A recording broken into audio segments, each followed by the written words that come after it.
Since being part of the Racism and Poverty group, I discovered how much poverty plays a major role in a community affected by racism.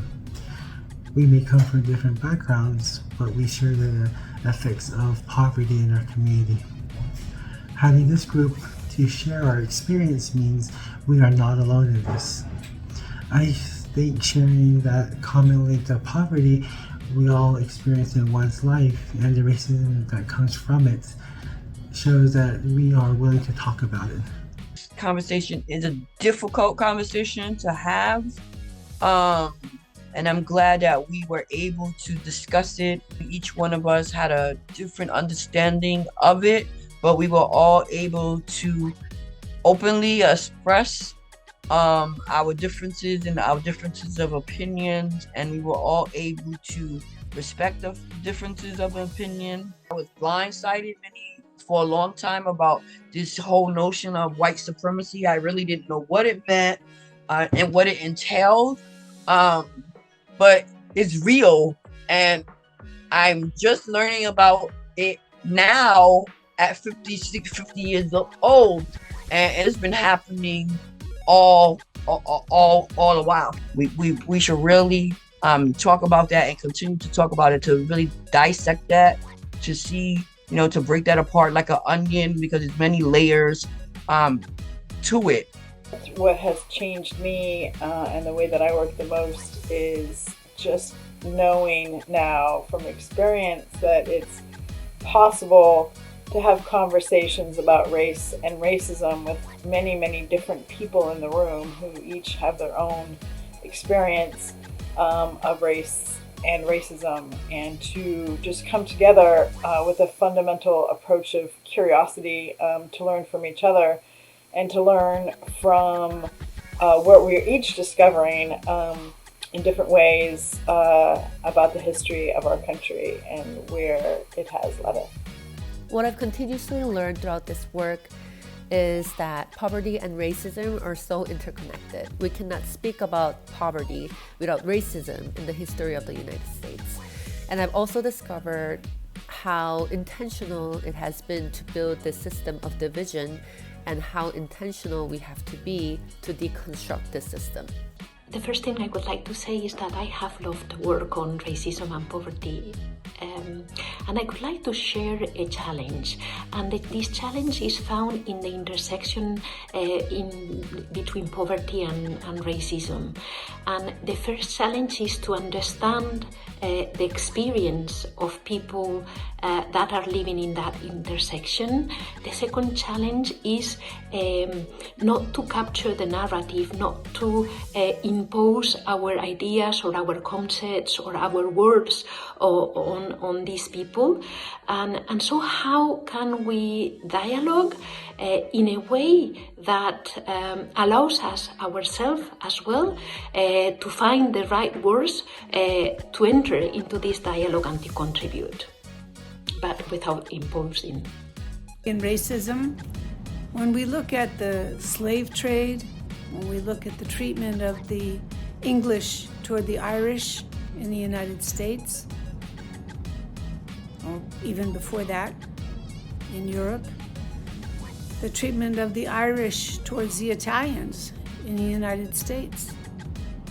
We have Israel and Palestine, Russia and the Ukraine, and then of course individual people toward each other.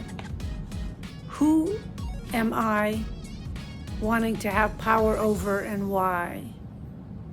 What is this need? What is it in the human psyche that makes us want to have power over other people? From the Racism and Poverty group, I loved reading the book Stamped, which traces back the history of racism to slavery times and how the law and systems were used to dehumanize African Americans, native tribes, and people of color. These oppressive systems still exist today through how some people are perceived, treated, and exploited.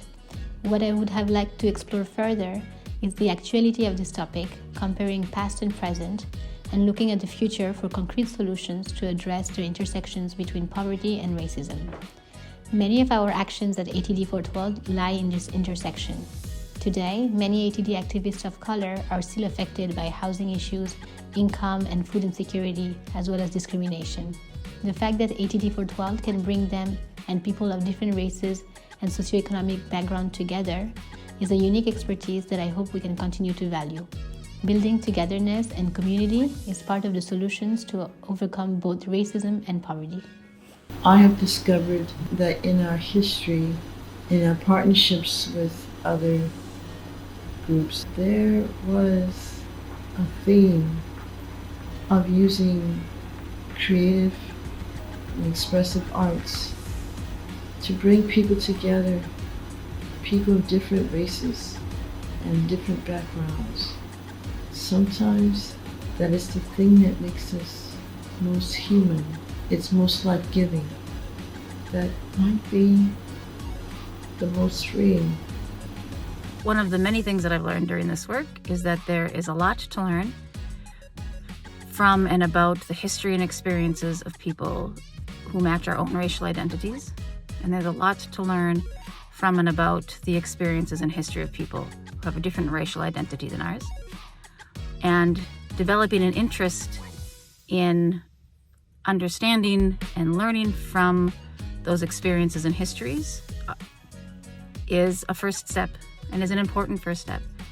And as we do that with others, it can open up ways of understanding each other better, ways of working together better, and I think lead us to recognize what's common among us. I think that's part of what's happened.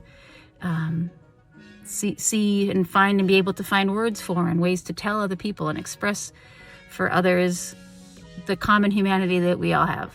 And that's huge. That can bring us together in ways that are really important. One thing I've thought about in our work with racism and poverty within ATD is how will we get our message out to the world? What we have learned, what we have discovered, what have changed our minds. Are we going to invite people into our meetings? Are we going to hear what other members of ATD would have to say? Will we listen to other people outside of ATD and what would be their say on racism and poverty?